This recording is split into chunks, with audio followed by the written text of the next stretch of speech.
right. Isn't that so cool? Oh my god. I think this won like some awards or something. Like, oh my god, the rating goes crazy. But okay, I hope you all had a wonderful week. I know tomorrow's Cal Day and everything. But first things first, is there anyone here from Friday section? Great.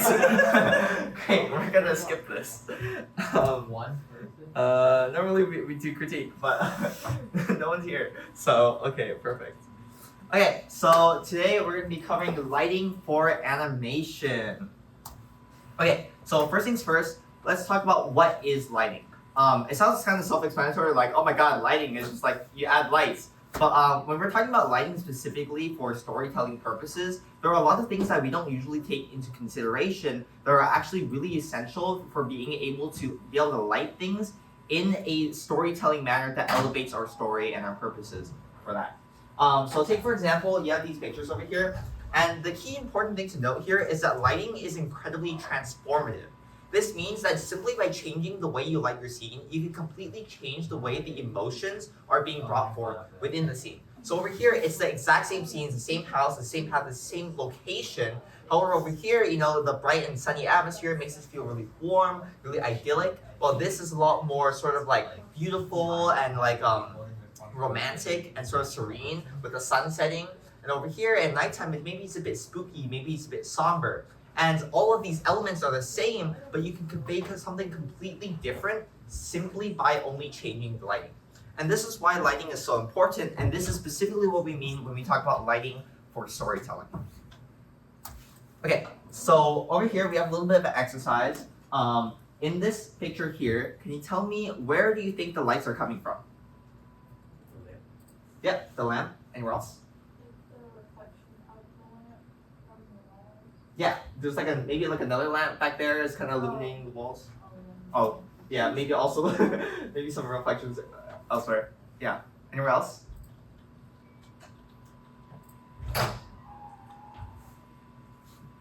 Yeah, maybe there's maybe another light source in the back here. Maybe it looks like there's like a window that's open and there's like a beam of light coming down there. But most of the light is like, oh, it's the lamp, right? So you're correct, but you're not also entirely correct. Because in actuality, where the light is coming from is this. This is where the light actually is. So this is just like a nice little graphic sort of tell you where like, when we're talking about film, when we're talking about storytelling, when we're talking about artistically directing a scene, the lights don't necessarily come from realistic sources. We're talking about how do we add lights as an artist to be able to elevate the scene specifically. And if you ever watch like a bunch of movie sets and everything, there's all of these massive lights everywhere that you don't normally see. And it all comes together in a really cohesive way to be able to sort of feel really natural and not something you really think of to begin with.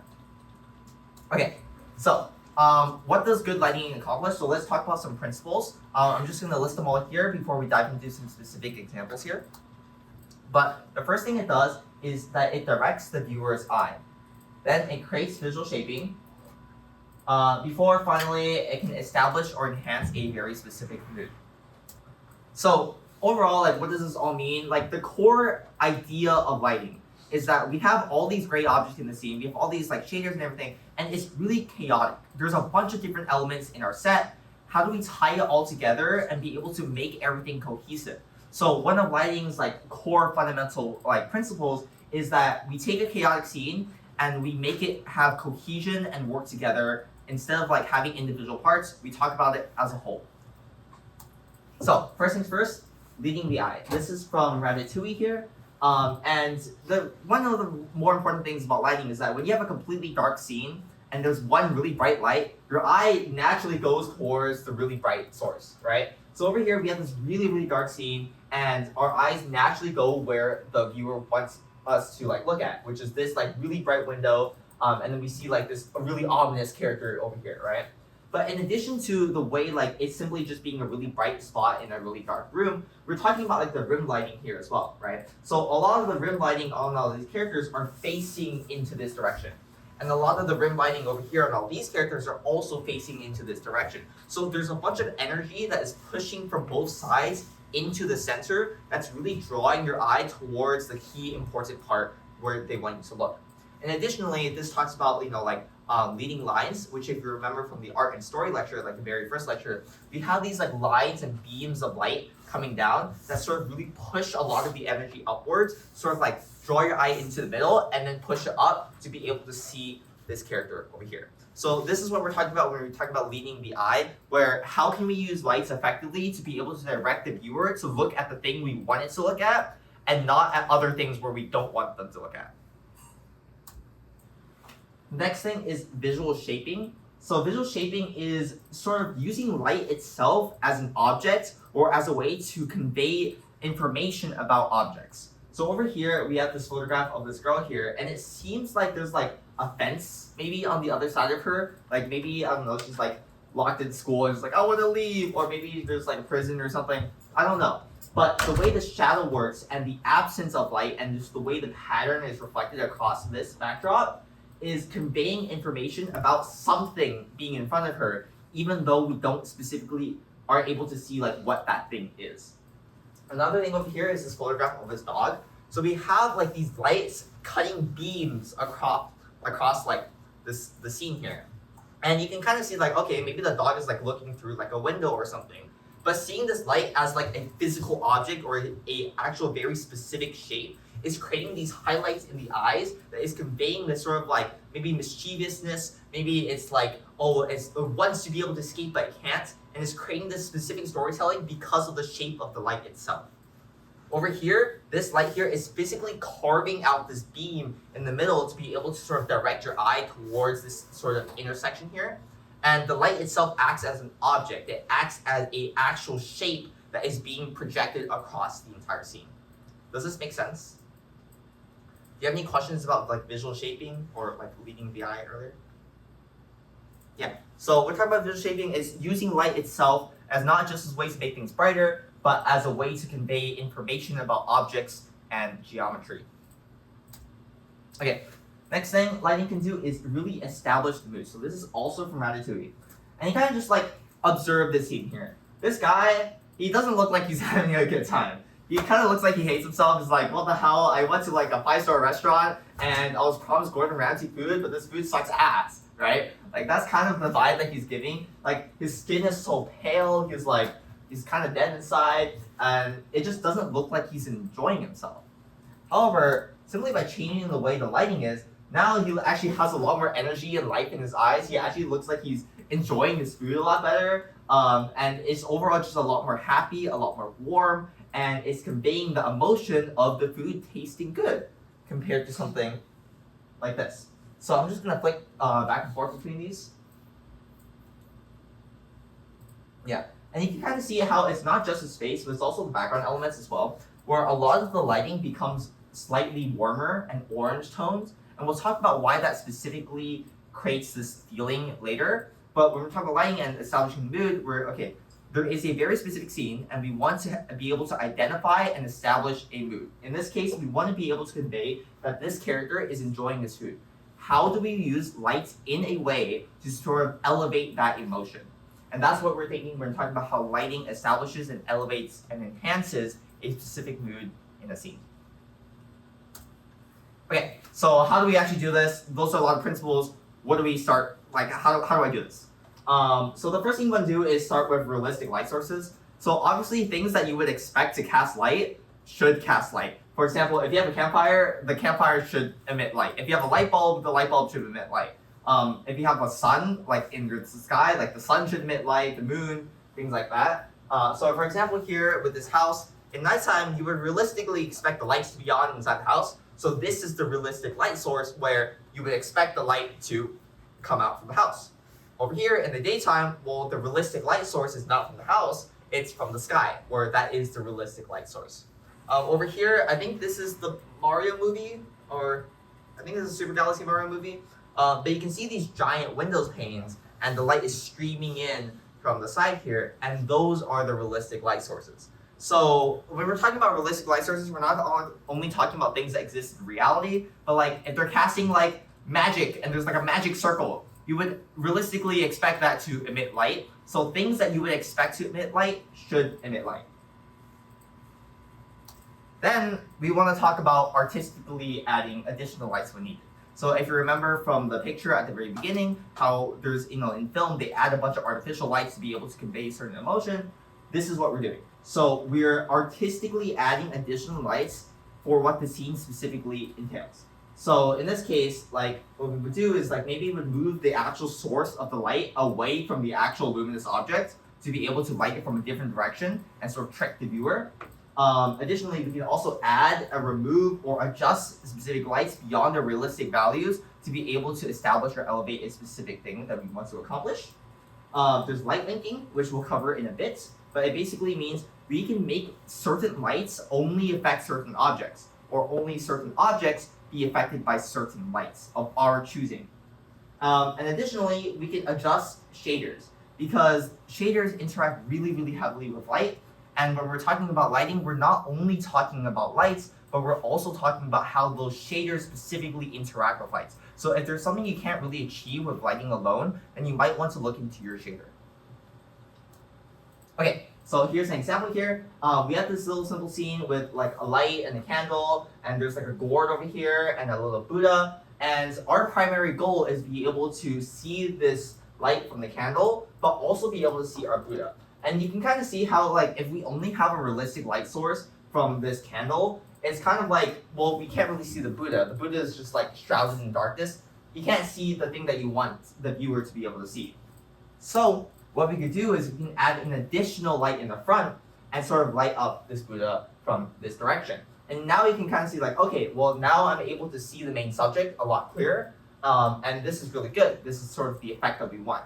However, you sort of have this like board in the back that's like really bright and detracting from what we want things to look at. So if you remember, in a dark room, if there's a couple bright objects, that's where your eye will look. And if there's a bunch of if everything's bright, then your eye won't know specifically where to look. So if you want the audience to be able to focus on the Buddha, then we want to hide sort of unnecessary effects. So like, okay, we don't want this board to be this brightly lit. So what we could do is that we can use light linking to basically say, hey, look, this object, do not be lit by that light. And then we can just make it fade into the background. So doing that with light linking, and you get some real lighting and things, and that's how we're able to achieve this specific effects, where we have this candle that's really bright, and then we have our main subject here in focus. So what would this actually look like in Maya?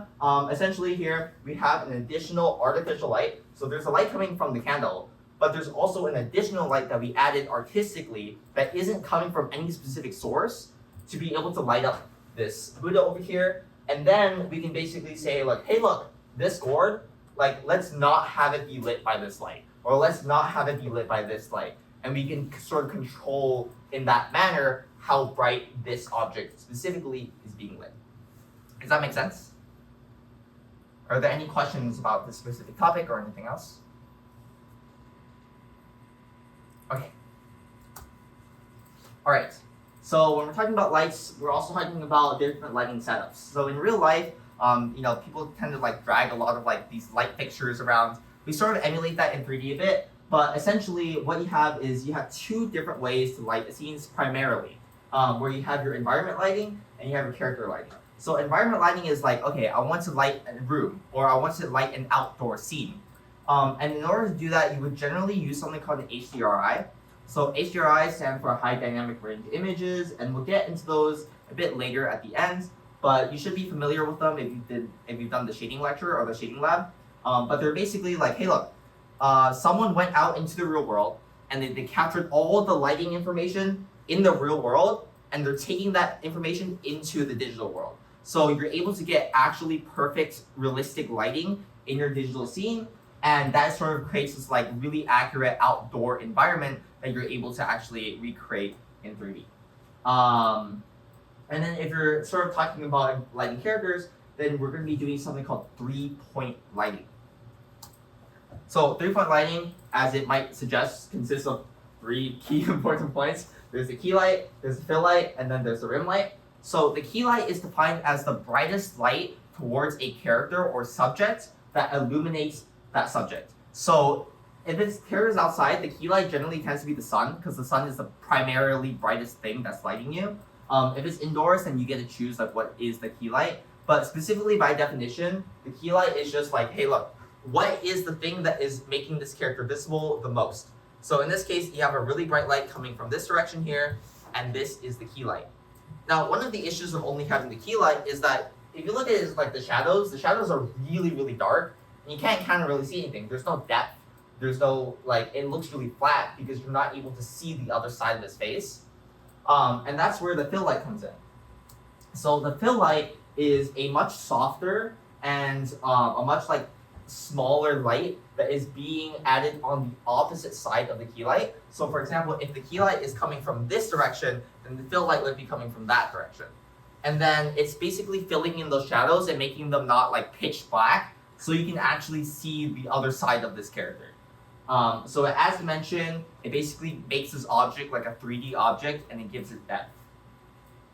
Finally, we have a rim light. So a rim light is usually behind the subject and is meant to outline the subject. So the rim light in this case would be like this sort of light outline around his head, around his neck, his arms, over here as well. And essentially what it's supposed to do is that you're making the character pop out from the background.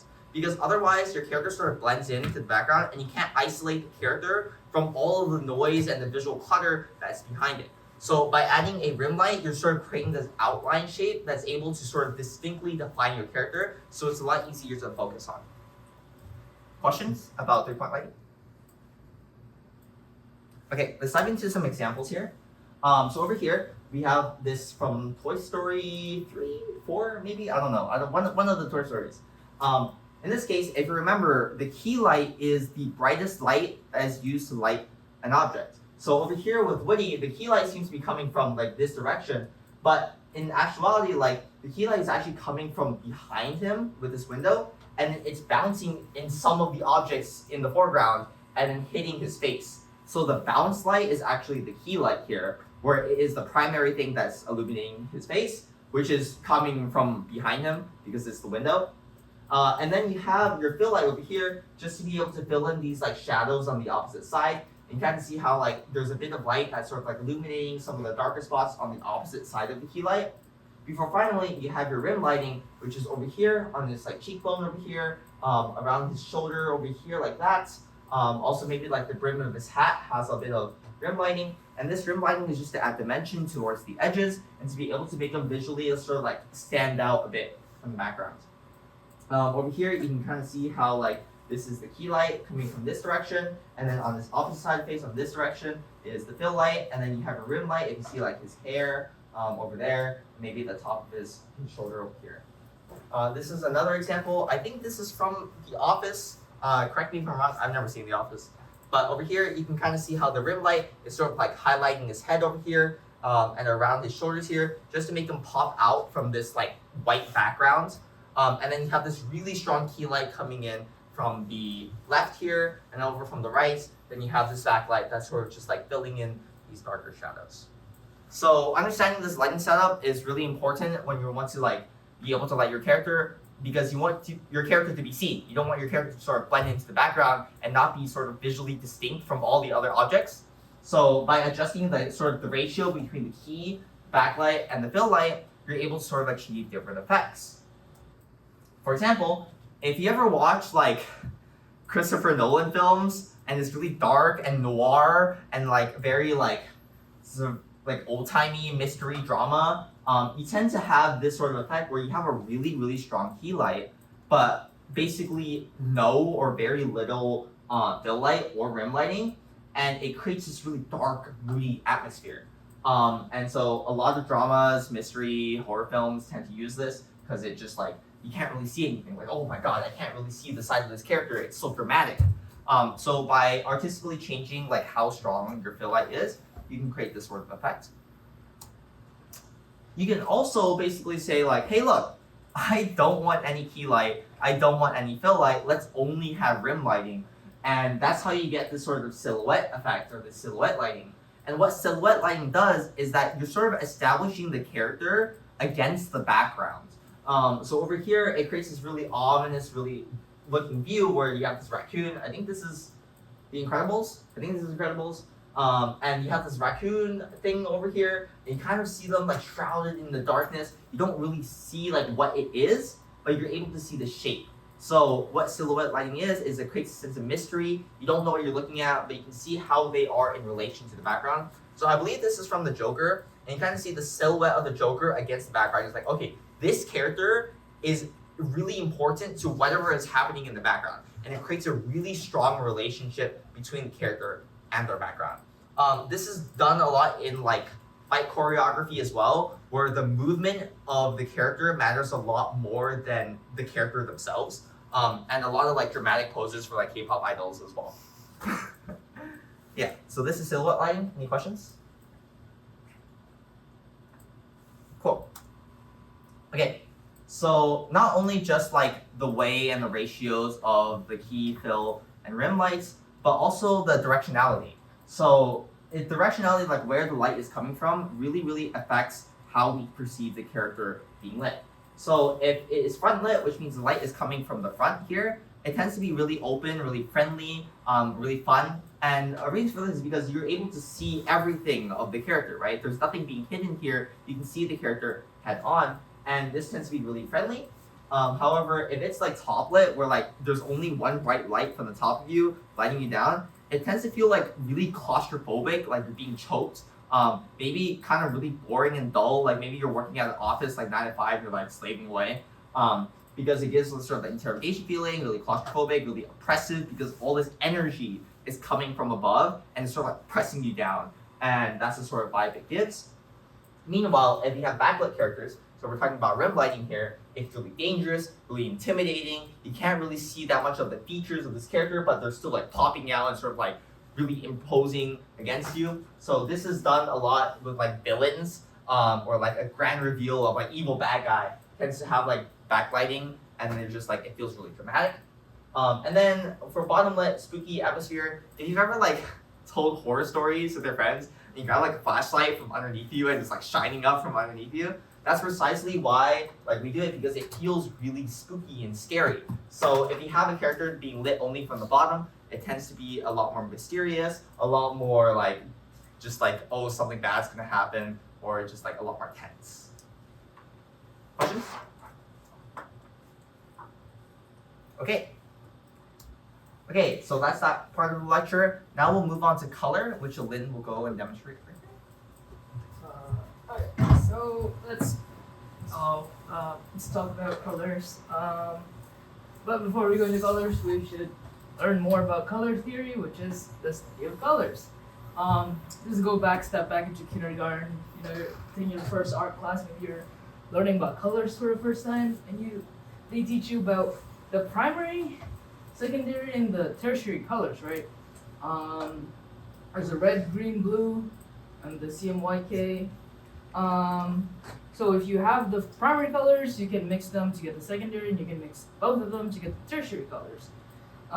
Let's see, compared to paint, when you're maybe finger painting when you were a little kid, you mix all the paints together, it becomes black. But when you mix a bunch of different colored lightings together, you get white, which is an additive color mixing.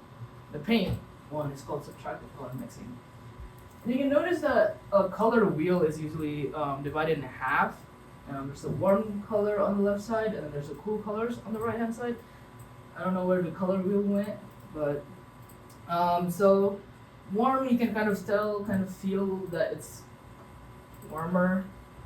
It's hotter. It reminds you of the fire. And cool colors are colder. Who would have thought?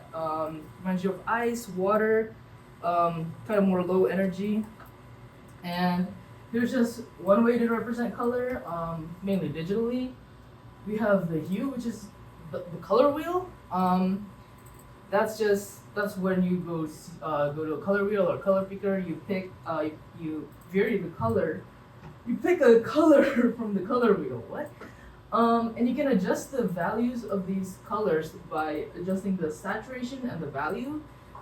Saturation is the intensity or purity of the color. And you can notice on the right hand side it's red. That can be like anything you pick on the hue slider. Like if you pick blue, it'll be dead blue on the rightmost, and it'll be like grayish to the left.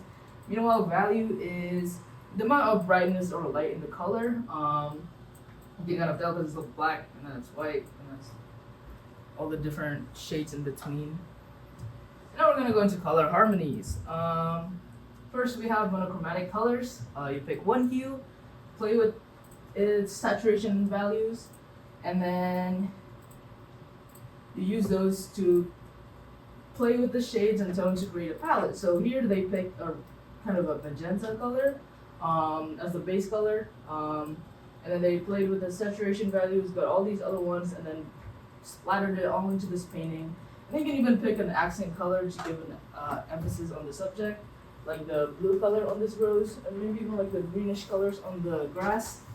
And you can notice that it's important that the color that you pick conveys what you want. So you can notice how it's like kind of a mix between red and purple that makes this color a magenta-y color. But if you chose red, saturated red, it kind of becomes really like scary and like a whole apocalypse just happened and the world just burnt down. Which is probably what they were trying to go for with this piece. And then we have analogous colors, which are colors that are next to each other. You can see they used blue, green, and lime green to create the rocks, water, the grass. And you can even add like a little accent, another accent color. Use yellow to show the lighting there. These are very good for setting the scene and the mood, and it has more variety compared to monochromatic colors. And they're mostly used for backgrounds.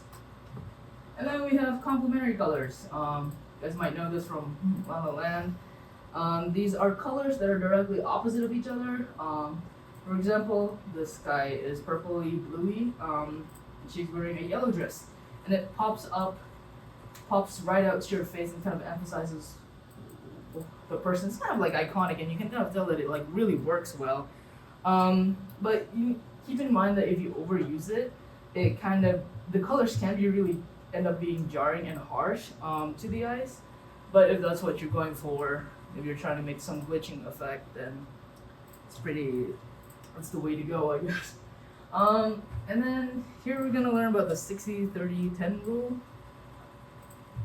Good lunch learners. One popular formula to simplify color design is the 60-30-10 rule. This rule is as old as art itself and is commonly seen in interior design, paintings, and of course, film. The rule is simple. 60% of your frame is one dominant color, 30% is a secondary color, and the last 10% is a highlight color.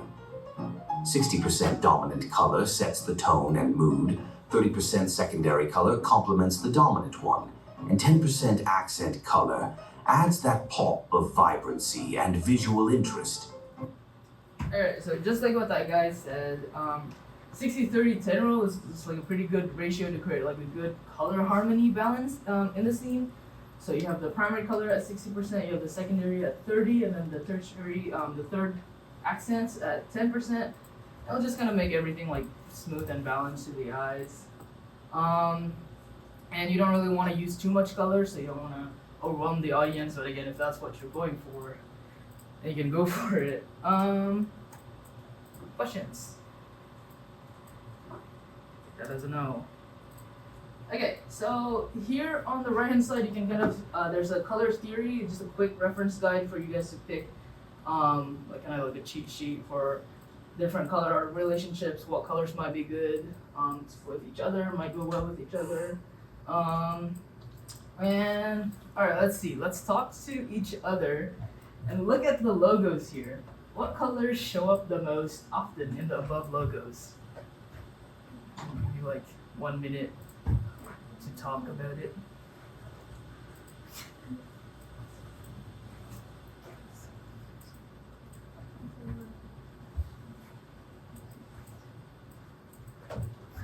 Alright, does anyone have an answer?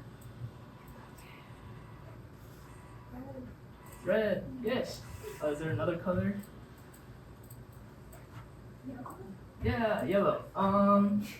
Red and yellow show up the most. You might wonder, right, why does McDonald's only have yellow? Well, they kind of have red to signify drive-through, but here it's just yellow. And you can kind of see how like school buses are yellow, railroad crossings are yellow, a lot of traffic signs are yellow. Symbolizes highlights. It's like a highlighter. Like when you're highlighting something important, you use yellow too. It's like the most common color, right? Meanwhile, red is so much more high energy and it's like screaming at you for attention. Like imagine you're driving down the I-5, going from Berkeley to LA. It's a straight stretch of road, and now you're hungry. It's been 3 hours. You haven't had food yet, and you see KFC on the side of the road, telling you to go eat his fried chicken. And you took the next exit, and then you eat his fried chicken because you're hungry, and it's yelling at you and screaming at you. Yes. And it's also the same way that teachers would also grade your paper in red ink. Now, why might you think that Subway has green in its logo? Yeah, eat fresh. So going deeper into the emotions of colors, into like what you can feel when you see a color, there's just kind of a list, not really dictionary, but like kind of like a general thumb of like colors and shades with emotions that they're usually connected with. You can notice the top part is positive and the bottom part is negatives. You can notice the blue has, say, cleanliness for positiveness, and then you also cold for negative. Depression, like sadness from in and out. And Say then, from inside out. say in and out. What is it? Inside out. Inside out. Sadness inside out. I said in and out yesterday. I'm thinking about it still. And then for red, we have kind of like passion and romance, but it's also like kind of scariness. A lot of horror movies use red for blood, right? Yellow is happiness, but it's also could be illness or danger, like a sickly pale yellow face. I don't know. And then green, we have jealousy and nature. While purple, you guys know how like purple was invented back in the days. It was really hard to find, so it's only the royals who could use the color purple. That's why purple is mostly used to signify royalty. But it's also like magic and illusion. You know how black and white, black we have like concert, formal attire, and white's like purity and like holiness. And then let's go into the realistic colors that a light source can be. Say you guys go to Home Depot because whenever the lights went out, and you think to yourself, yes, my room is white, therefore I will get a white light. And you go there and there's like 500 different shades. And you say, oh, whatever, I'll just pick one. You pick one, you go home, it doesn't match. Now you have to go back and find the right color again. So this is because the lights have different temperatures. So the colder it is, the warmer the color is, but the hotter it is, the colder the color is. And so the temperatures and the colloquial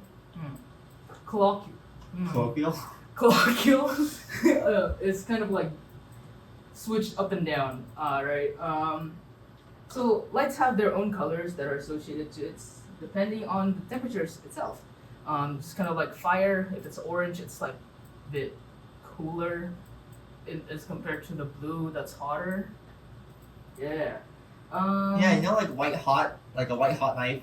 It's like crazy hot because it's like white. Or like a blue flame is like really hot compared to like a red flame. Like how in Hades it's like the flame's blue. Ooh, hot. So you want to choose. So when you're looking to like animate and like make scenes that are realistic, you want to keep in mind the colors. What colors the lighting are. What color the lighting is in reality to the temperature. Yes. Like here you can see how they used color temperature in this scene. You can see the light coming out from the window. It's cold.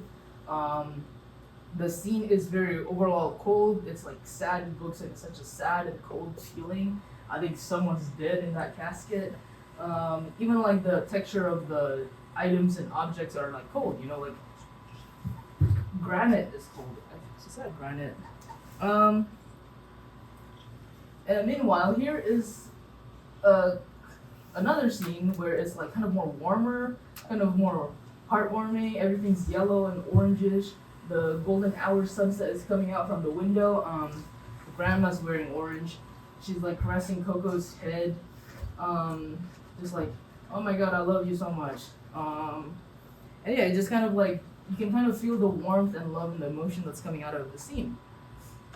And then you can use both color temperatures to kind of, here in Arcane, the main character comes from the slums, so you can kind of see how the slums is kind of warmer compared to the higher ups up there, and the lighting is more yellower, is more lighter, is more colder, and it kind of also can represent like a class divide, you know, because of how the people in the slums kind of is like her family to her, so it's like warmer, very loving,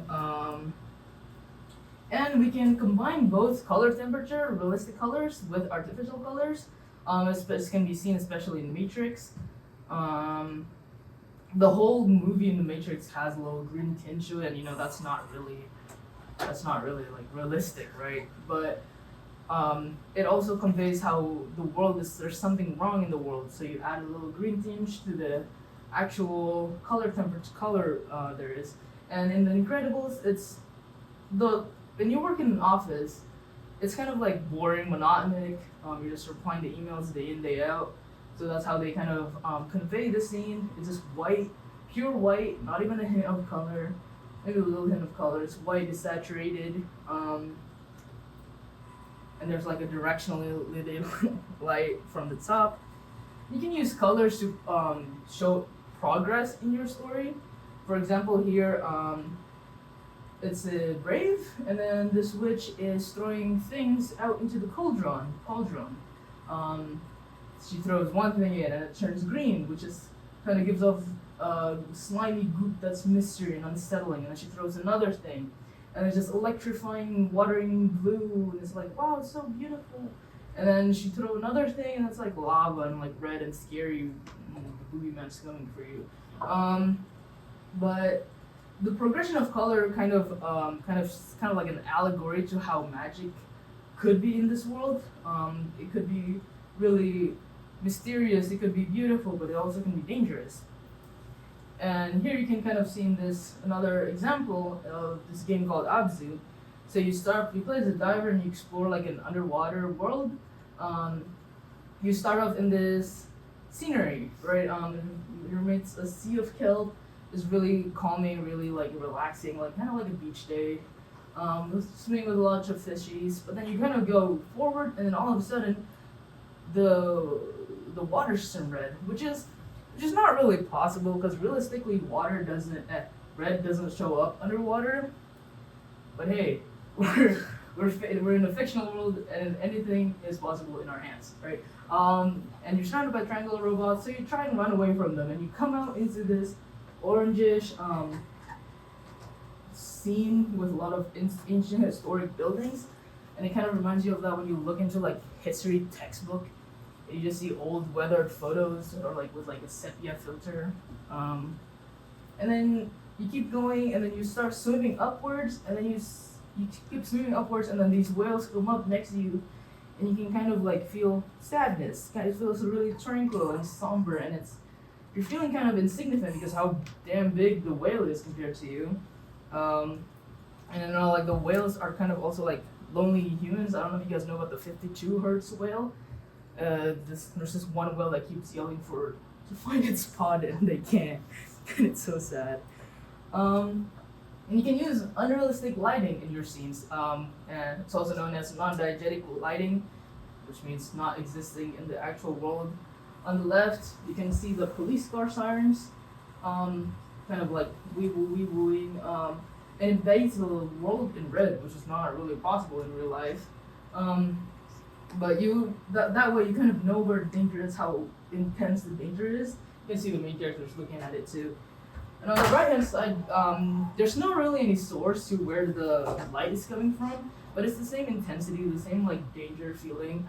He's crawling on his back, running away from the cameraman. Who knows? I've never watched the movie. And yeah. And then another example is this night sky. The night sky normally doesn't look like this. Now, I wish I did, but it doesn't. But it's from the anime Into the Night. Call of Night. Call of the Night. And it reflects the state of the character, how he doesn't like the daytime, so he then goes into the night sky to escape the day. And the night is so much more prettier because of that. So, as a practice round, I guess, you see this, where do you see what's leading the eye? Where's visual shaping? Where's the color temperature? Realistic lighting? Wait, before that, you guys have any questions? No. Okay. Free to talk about it with your neighbors. For like a minute or two. Alright, do we have an answer? Do we have more time? Yes. I'm just saying that, like, the open door leads your eyes to, like, the two figures, and then, like, it's, like, warm, because it's, like, orange and yellow, but the rest of it's not. Yeah. This is true. Any other notings? No? Alright. Yes, exactly as they said, the room is very cold. Also, this is from The Amazing Spider-Man. The room is very cold. Amazing Spider-Man. Amazing Spider-Man. Into the Spider-Verse too. What's an Amazing Spider-Man? Oh, the Spider-Verse Andrew too. Garfield. Into the Spider-Verse. I'm rather unversed in the pop culture, guys. My bad. So it signifies Gwen's depressions. So it's so much more like colder compared to the door that leads outwards, where her dad is. The door is warmly lit. Her dad is in the door. And it's just like kind of a framing which kind of shows that the dad is kind of like the ray of hope. It's like, oh my god, I love you, Gwen. And you can see how like the foreground is also near black and everything's like cluttered. Again, signifying Gwen's what's the word? Cluttered mind. And yeah, and you can see also like the lights kind of bleeding out. There's like hope, rays of hope and things and love pouring out of the world like Jesus. I don't know. And then what about in this scene? What do we think? Give us another like 2 minutes. 1 minute probably. Do we have an answer, perhaps?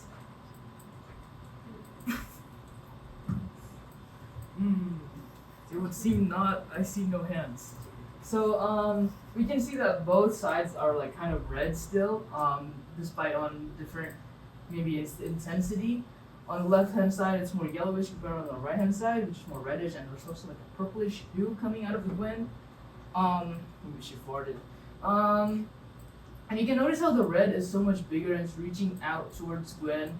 It's kind of like signifying like, oh my god, it's so big, it's so scary. What is this? Who is this? Dangerous.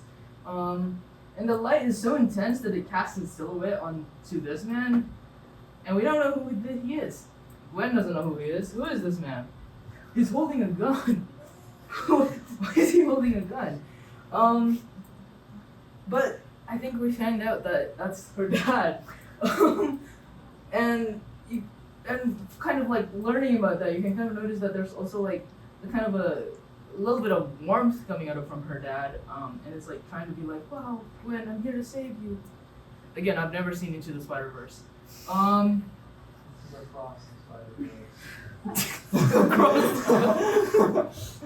Right.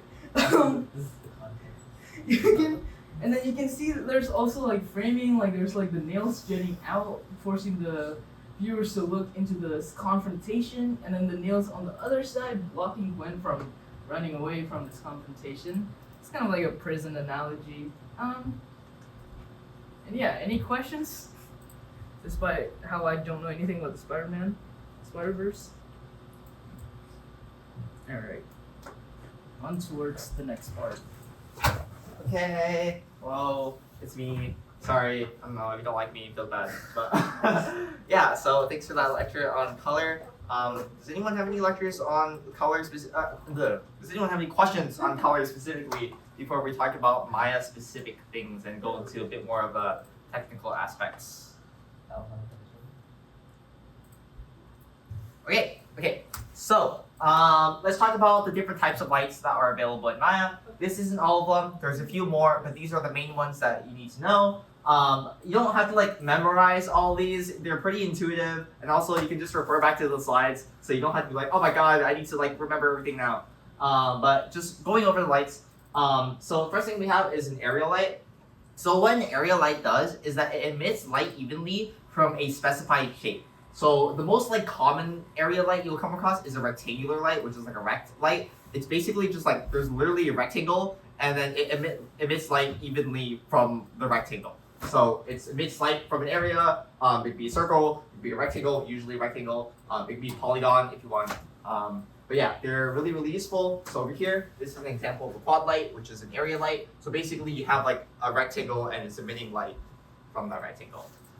Then you have a mesh light. So what a mesh light does is that it takes a literal 3D mesh that you have made and it converts the mesh into a light. So over here, this is a mesh light. So you have this torus, which is like a donut ring, and you take that mesh and you convert it into a mesh light.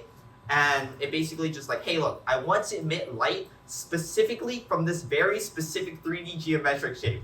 And that's what the mesh light is for. So it's really useful if you need like a really, really specific shape of light. For example, I don't know, maybe you have like maybe you have a bunch of floating donuts, like those type of lights. Or like, if you ever been to like a really, really fancy restaurant, and then they have like ceiling lights that sort of like spiral and circle around in really weird ways, that would be a mesh light. Or, you know, like the fluorescent neon tubes, that could also be a mesh light, right?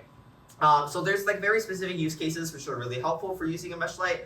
However, the key important thing to know about mesh lights is that try not to use them too much if you don't need to. Like if you don't need to use a mesh light, don't use one because they tend to be a lot more render intensive and they can lead to a lot more noise in your scene. And we'll get into a bit about what noise is.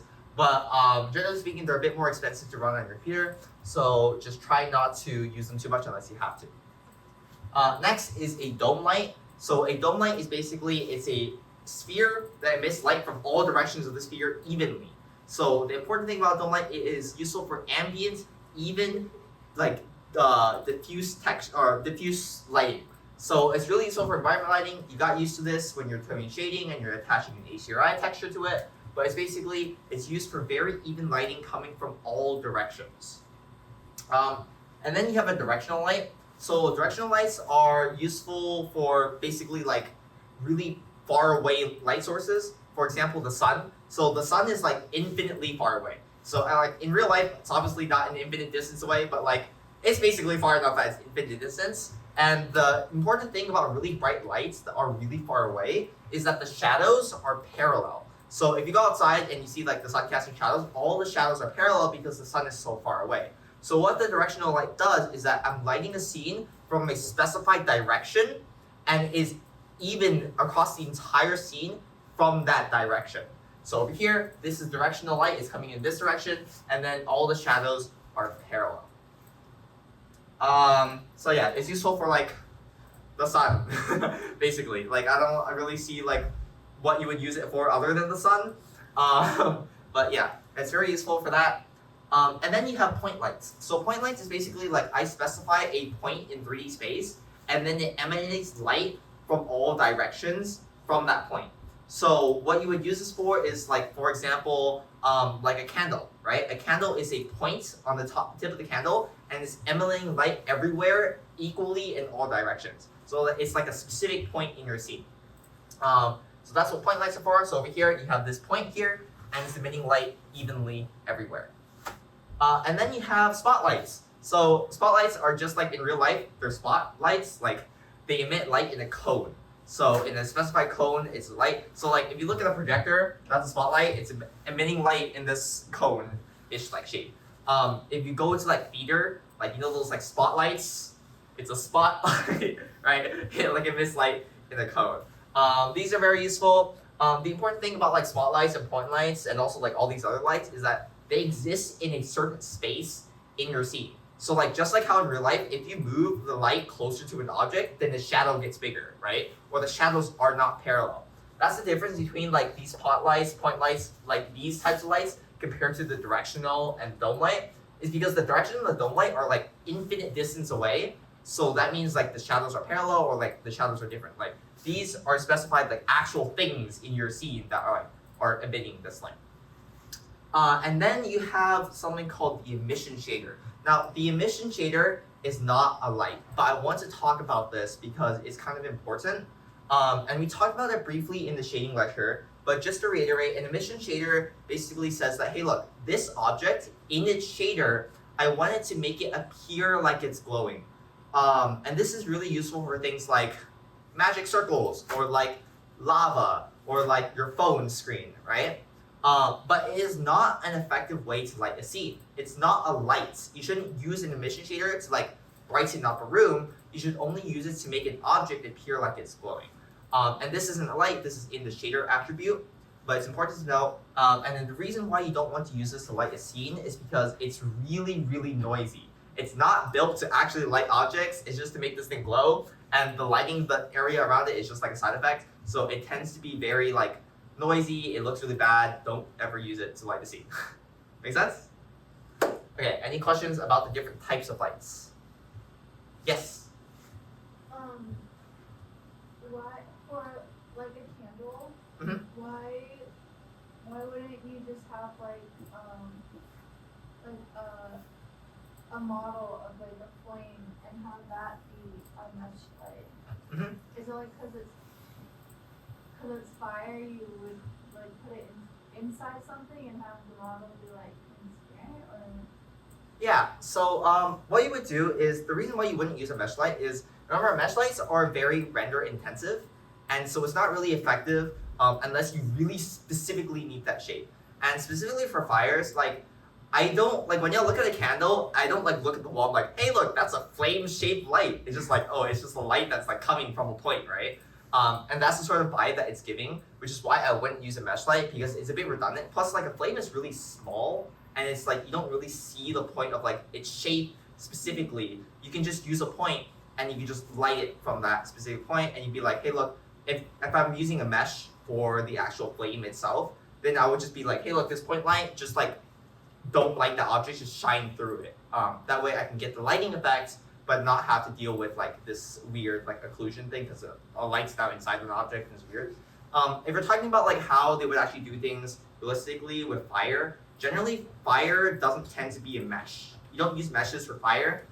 We don't cover it in this class, but there are volumes. It's like VFX, right? So you either do like fire in post, which means that you just do in post processing like a different software, or you simulate the fire using like volumes, which is like fog.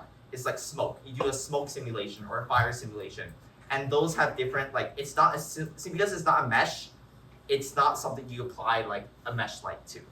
Does that make sense?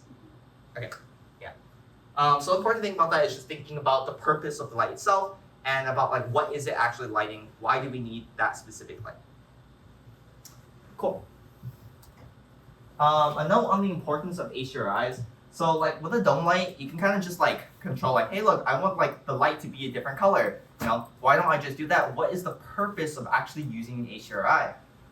And the really important thing to note is that like in real life, ambient lighting is really, really, really heavily dependent on everything around you.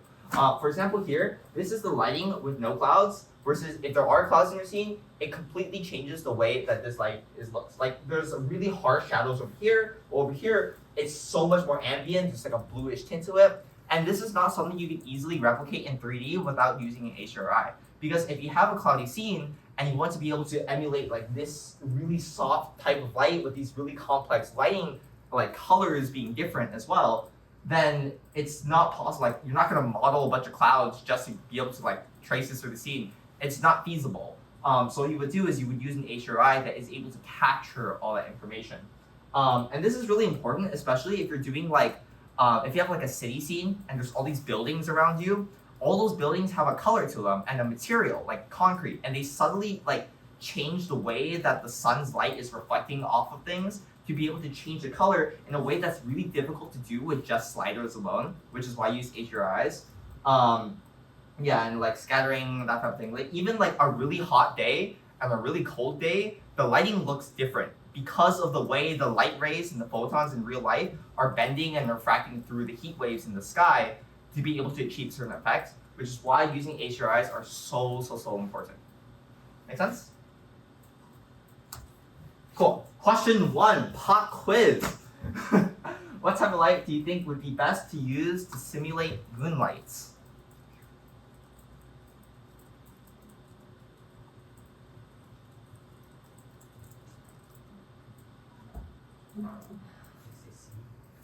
See, dome light. Why? Just because moonlight's pretty even, like say, Yeah, correct. Yeah, we use dome light because remember, dome lights are very useful for ambient lighting. If you walk out at night, like after this lecture, literally go outside and sort of observe the ground. Do you see really harsh shadows?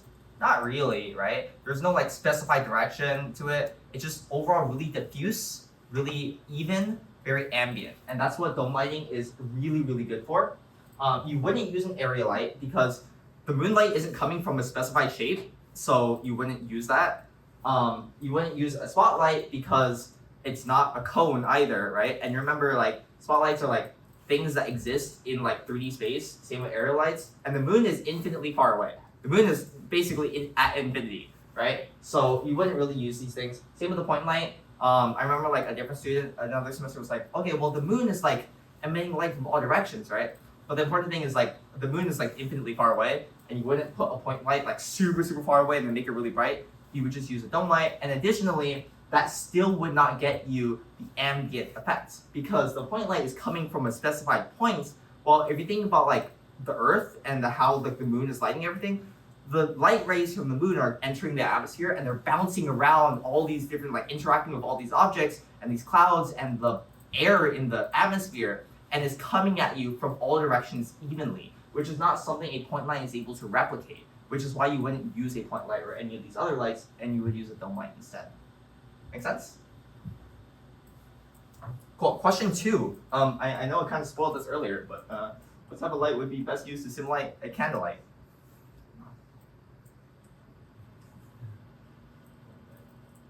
Yes, a point light. So remember, a candlelight is like the fire is from the point of on the top of the candle and it's coming from all directions. So it's a point light. It's not a dome light because it's not like it doesn't like light everywhere all at once equally. It's just from the point of the candle. It's not a spotlight because it's not a cone, and it's not an area light because it's not a shape. Cool. Okay. Question 3. What type of light would be best used to simulate TV?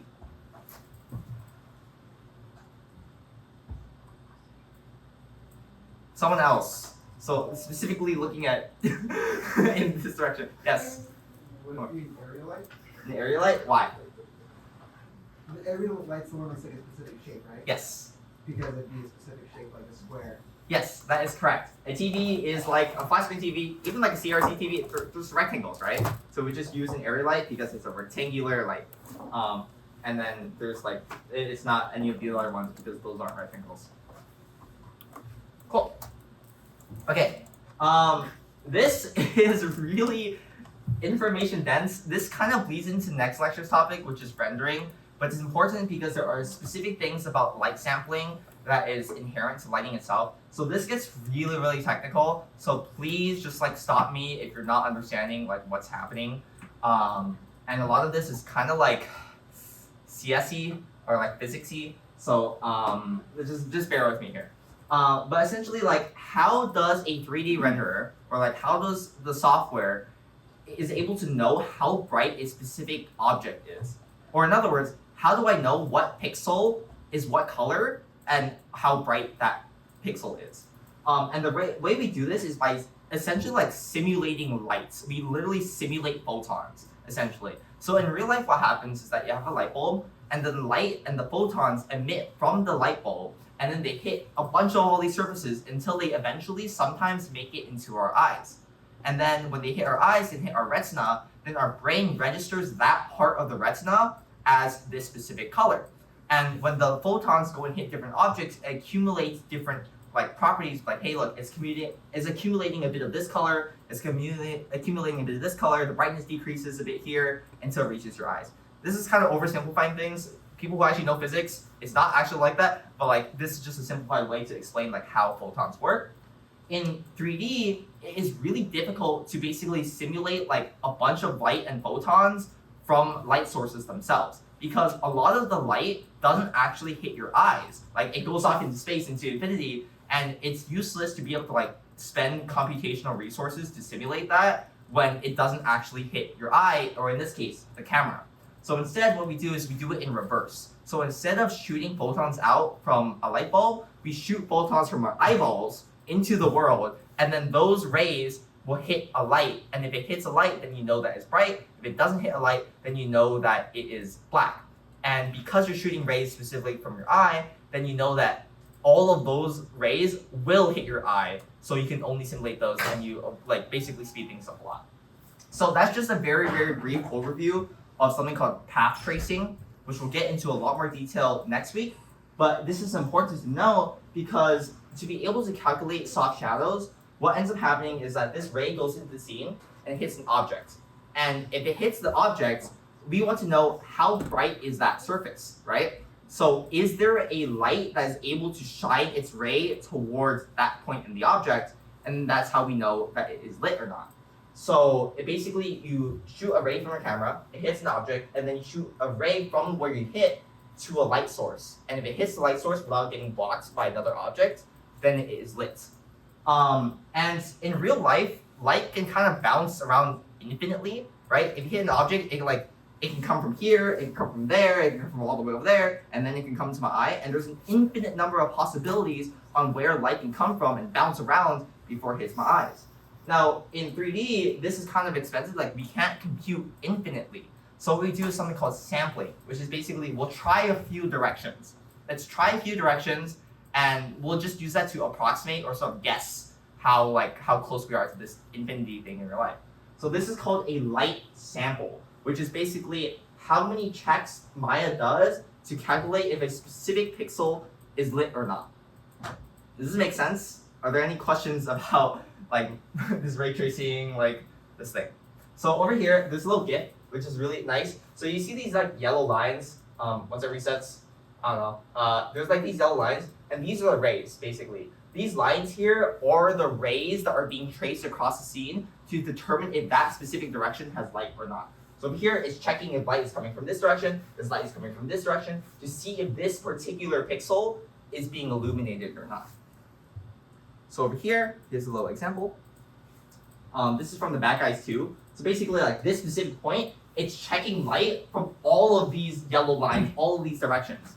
And if any of these directions hit an actual light source, then it's able to be okay, then it accumulates a bit of light.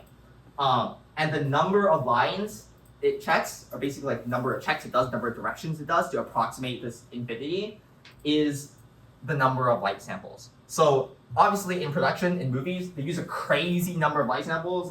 It's probably a good I don't know, 50, 60 light samples here in a bunch of different directions. You probably wouldn't do that. Yes. If there is a ray, that means it is hitting a light, or it's just. It's checking in that direction to see if there is a light in that direction. Because light doesn't it's not like light goes in this direction, it hits an object, and then it bounces perfectly reflectively, right? It only does that for mirrors. If we're talking about a diffuse surface, like concrete, light can go here and then bounce this way. Or light can go here and then bounce that way, right? So it basically, once it hits an object, it can bounce in any direction it wants, which is why if we're doing this in reverse, we need to check every direction. It's okay, hit an object, where did it come from? Well, it can come from anywhere. So let me just check in a bunch of random directions around me. And the number of, the amount, each yellow line is basically saying, let me check in that direction. And then once you trace it all the way to the end, if it hits an object, then it's okay, well, it didn't hit a light, so it's not lit from that direction. Does that make sense?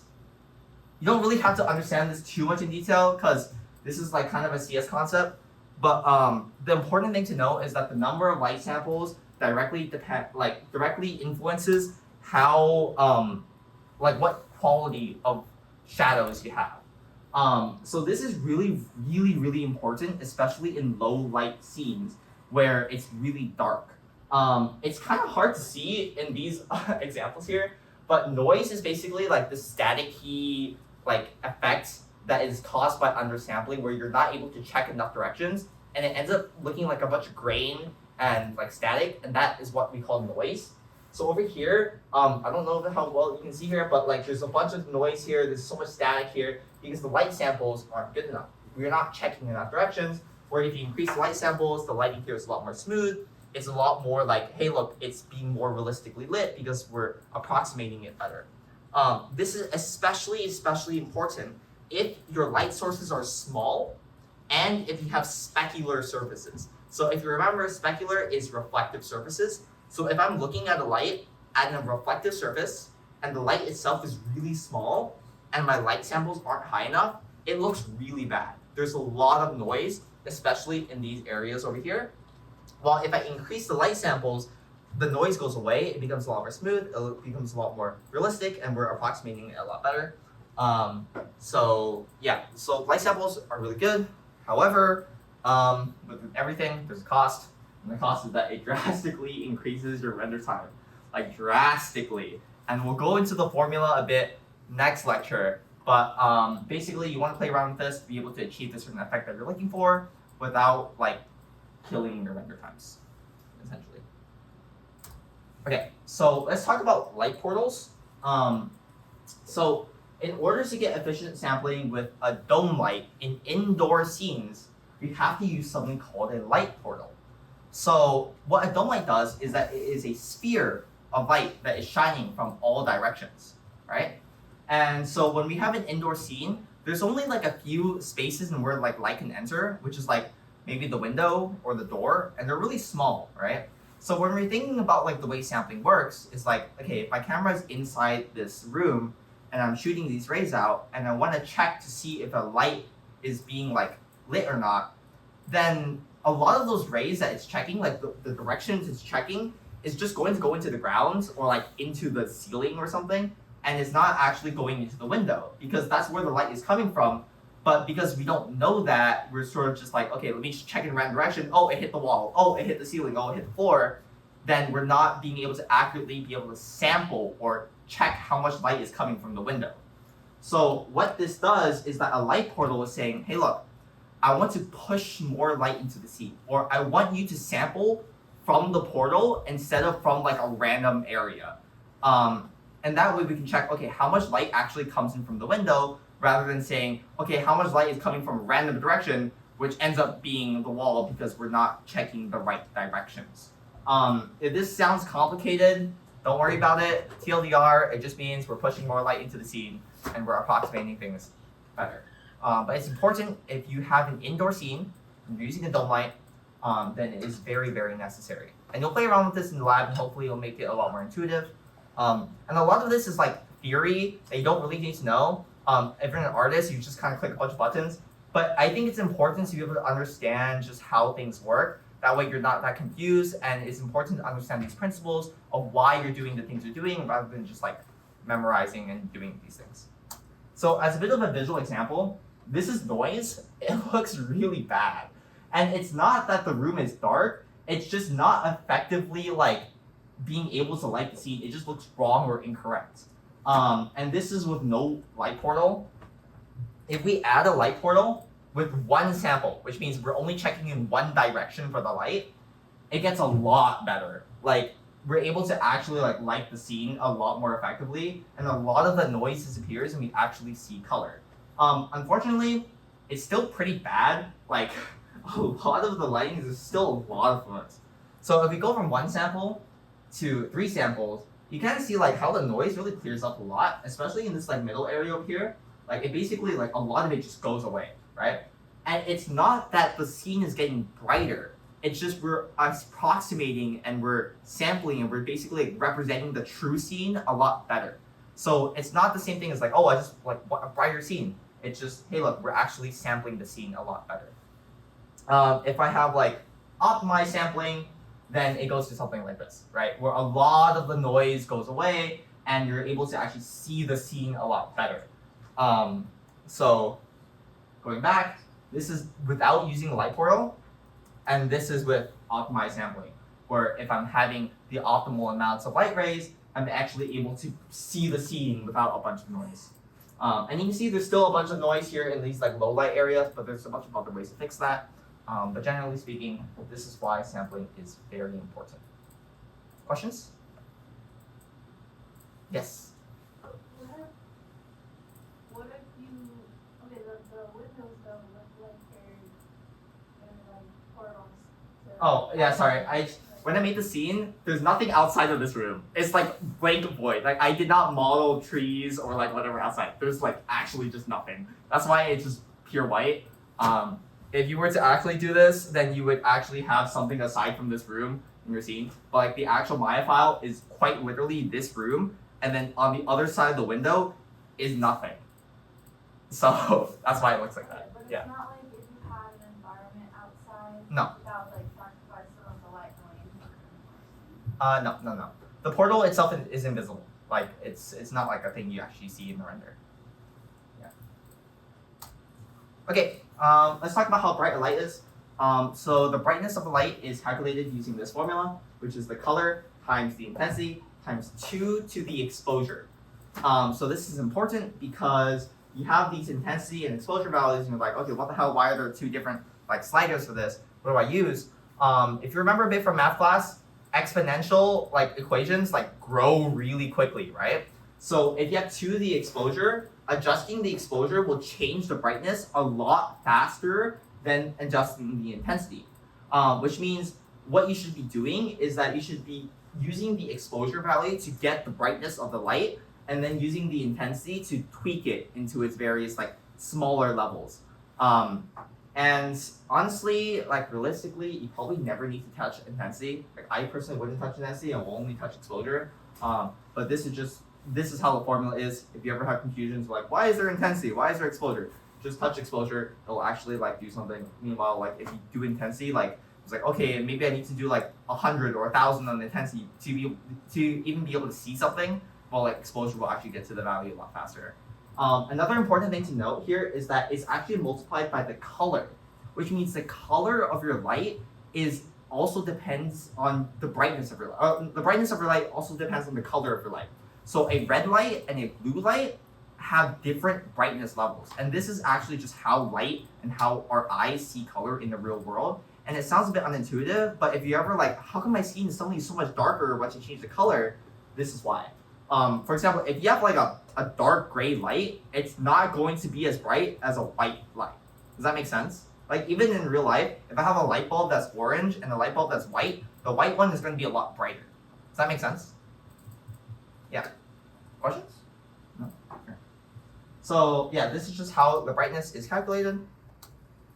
Another important thing to note is shadows. So in real life, we kind of are stuck with shadows. Like fuck, it's like shadows just like I can't deal with it. But essentially in like digitally, we can be like, hey look, if I don't like shadows, I can turn them off, right? I can basically say like, hey look, I don't want shadows. So over here, like there's a bunch of really dark shadows over here, and if I don't like the way this looks, I can just disable them, and then the shadows are gone. And you guys are like, wait, but how come you can see these like dark spots? Those aren't shadows, right? So if you think about like, what is a shadow is basically saying like, hey look, a light is coming from this direction, but instead of hitting the object, it's getting blocked by a different object, right? All of the light that's being like blocked by objects it's not being blocked anymore. But this over here, like why is it darker? That's just because like if light is hitting an object face on, it's brighter. If it's hitting an object at a shallow angle, then it's like darker. And these are like facing away from the light, so it's just like the object itself is darker, but it's not because of a shadow. But essentially, like TLDR, if you don't like shadows, you can turn them off. And you're like, okay, why would I ever need to not use shadows, right? This happens a lot actually if you're ever using toon shading or you're going for a lot more stylized effects. For example, some of you, I don't know if any of you guys are doing this, but in past semesters, we had a lot of students do 2D eyes, where instead of the eyes being a physical eyeball, they had a plane with a texture onto it and slapped across like anime eyes. And the thing is, you wouldn't want that to cast a shadow because it's very clearly like, okay, well now you have an actual 2D plane in front of your character's face, right? You want it there to look like it's floating, but a part of the scene like without shadows. So you would just basically take the object and be like, hey, don't cast shadows. That way you can get the anime eye effect without having to deal with like an actual physical object in the scene. Yeah, so those are some examples of why you would use shadows or not. Another thing is grass. For example, like if I have like a million blades of grass, and they're all casting shadows on each blade, that is really render intensive and will probably kill your computer. So grass tends to have shadows off, and then they'll do shadows in different ways while they fake it through like a shader or something.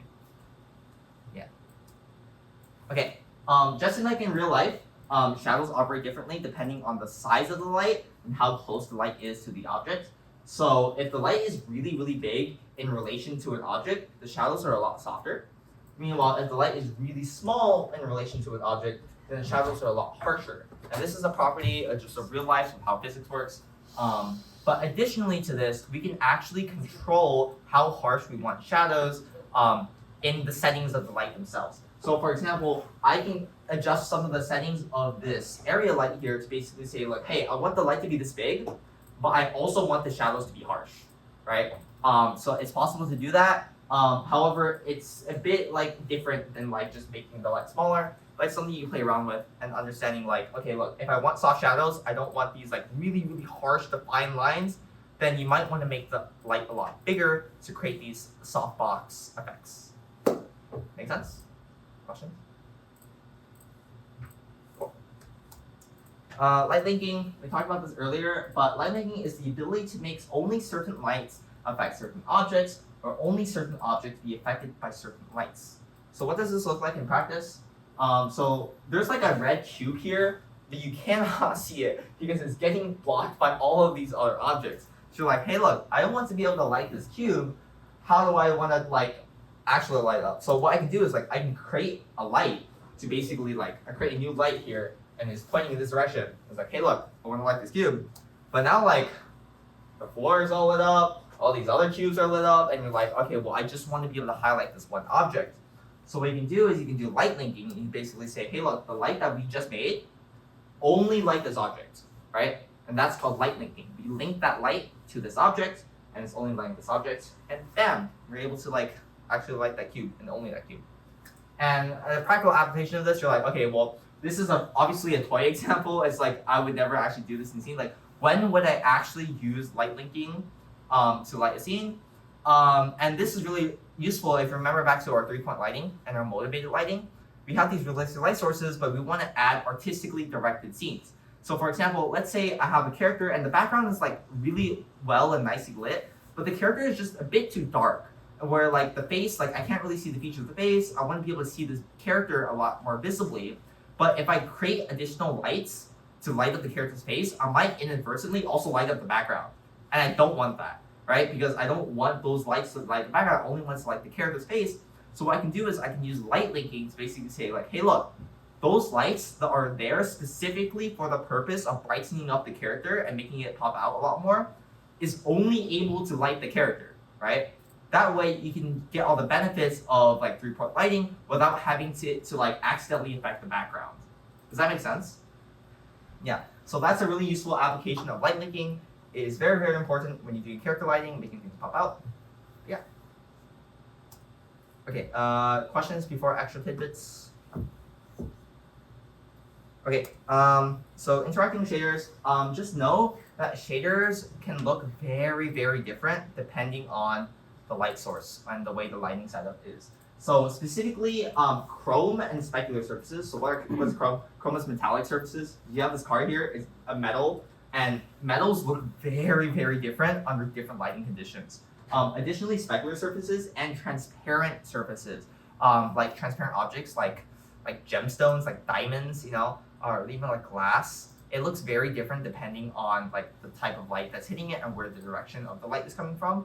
I don't know if any of you know this, but like when like they show advertisements and commercials of jewelry, like diamonds, so like a diamond ring and things, it's very, very dependent on where the light is to be able to see all those refractions. Because if the light isn't done well, it looks really, really bland and boring. But when the light is done well, then you get those really nice highlights because it is a specular surface, because it is a transparent surface. And you need to really be able to like place lights and like things for like the light to actually be able to touch and hit, because it's transparent, and transparent things like you can't see it, so you can only see what's behind it, right? That's why the lights are so important. So lighting goes really, really hand in hand with shading. If something isn't looking right, maybe consider the shader itself, especially if it heavily relies on specular or transparency. Next is volumetrics. So in real life, light doesn't travel through like empty space, right? The air itself is like a thing that exists, right? So if you've ever been to like, especially in Berkeley, if you go outside like at night and it's really, really foggy, right? And the way the light like emanates from these street lamps is like you can see the cone of light that's shining across the world. How do you do that? You need to do that using volumetrics, which is you create a volume or you create fog essentially. And with fog, then you're able to scatter the light and you're able to actually see the cones and the rays of light. And it can really, really enhance the way your like lighting looks and your environment scenes look, and they make it really, really beautiful. For example, you have this mountain scene over here where it's kind of like, it just looks a bit bland and boring here, but if you add volumetrics, you kind of see these God rays going through like the mountains here. It looks a lot more dynamic, it looks a lot more beautiful, it looks a lot more natural. So if you ever like, you ever go into a forest and you see like the streams and beams of light coming from the sky, that is volumetric because there is a bit of fog in that atmosphere that is causing these lights to be able to filter through the leaves, and you're able to actually see those beams of light. They're really nice. They look really, really pretty. However, it does drastically increase your running times by like a lot. So if you don't need them, don't use them. But I just wanted to let you know that this exists in case like your specific short has a need for them, then it's very, very useful. I believe in the homework as well, there is like an optional thing you can do to like just play around with volumetrics. So we'll teach you a bit on how they work, but if you ever want to mess around with volumetrics a lot more, then contact our facilitator and we can talk to you a bit more about volumetrics, but they're pretty cool. Next thing is a light filter. So there's a wide variety of light filters, but here are like the two important ones, I suppose, called Gobo or barn doors.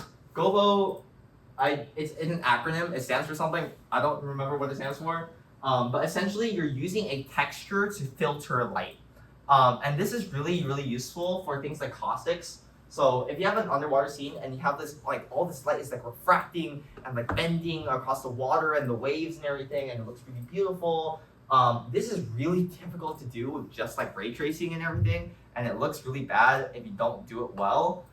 So what you can do is you basically just get a spotlight and then you attach a texture to it, and that texture is basically filtering out that light. So I'm casting light through a texture.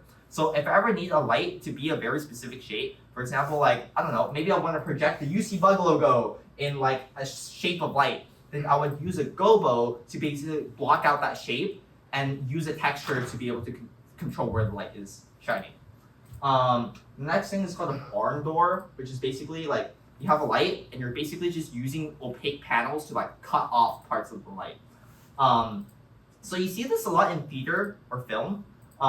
Like if you're like acting in a play or something, barn doors are very useful. So for this, like the barn door is coming in from this side and basically clipping off this light. So what we actually use this for, if we're thinking about like, what's an example? Like a door opening, right? Like let's say I want to open a door and the light from the door is going out into the night and it's like shining everywhere. But like as the door opens, I need that light to also open, right? Then what I would do is like maybe I'd use a barn door to basically just be able to like control the light opening and closing. These are kind of niche effects, but I just wanted to let you know that these exist and you can use them in this way. They're kind of cool. And questions before we move on to the end of the lecture, essentially. Cool. Okay, resources. So if you're interested in lighting, I really, really love lighting. It's one of my favorite topics. And here are a couple additional readings if you want to get into lighting a lot more. If you're thinking about lighting, like lighting is a whole thing. There are entire studios and entire people's jobs, and their only job is to light a scene. Like they're a lighting artist, and it's crazy. Like there's so much depth into it, and we barely scratch the surface of what like lighting is able to accomplish. But the fact that there's entire departments and people's jobs are only there to like light a scene is absolutely mind-boggling. But here are some really cool books for you to read if you're interested. Light for visual artists, lighting for animation, and lighting and rendering over there.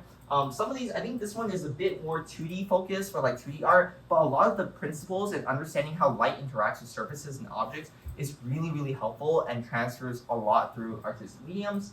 Another thing is this PDF right here. I really, really love this resource. Honestly, this is one of my favorite ones. It's an online free PDF where this person talks about lighting and lighting principles and composition principles used in film. And there's a ton of examples from a bunch of different movies that they use to like, hey, we lit this in this specific way to achieve this specific effect. And let me talk to you about the principles of lighting and everything. Amazing, amazing resource if you want to learn more about lighting. And your homework. So your homework for this week is to complete the Lighting Arnold lab and render each scene, there's instructions on everything. For you guys, it's due April 24th for the Friday section. I know there's some Monday people here, so it's due April 20th. And also there's an extra credit opportunity. So we don't cover VFX in this class, but we do have a couple labs dedicated to VFX. I wrote one of them actually. It's the Bifrost Clouds one if you're interested. But it's an extra credit. It basically counts as an additional homework assignment for free. There's a couple of VFX labs. I'm afraid like some of them are a bit outdated. Like some of them are like really old, but they still work. It's just like the instructions might be a bit wonky. But yeah, complete a VFX lab this week for extra credit. And then for your group work, what you're doing is you're adding lighting to your shots. And to continue animating, and then send your improved blocking animation to grade scope, and then we'll critique in class. And I don't know if any of the Friday people ended up sending their critique over, but if you have critique, we can critique it. And then the secret word here is fiat lux. So fiat lux in Latin means let there be lights. It's also Berkeley's slogan. Also, do I have my Calvin card on me? Wait. Do you have a Calvin card?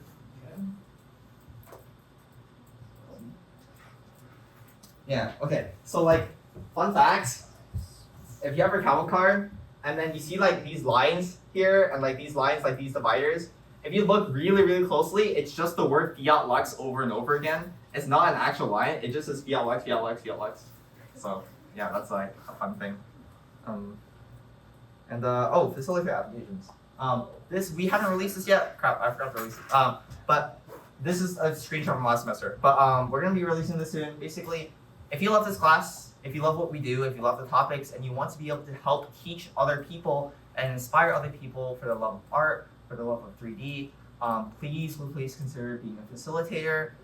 We honestly can't do this without you. We're a decal, we're student run, so a lot of us will graduate, and without any of you, we wouldn't be here. So if you love what we do and you want to help contribute to the wider 3D community here, please consider being a facilitator. You do not need to know everything to be a facilitator, right? You know, we're a team, you know, so just, it's really fun. So yeah, facilitator applications, we'll probably post those soonish. But yeah, here's your keyword, and then time, is it 41?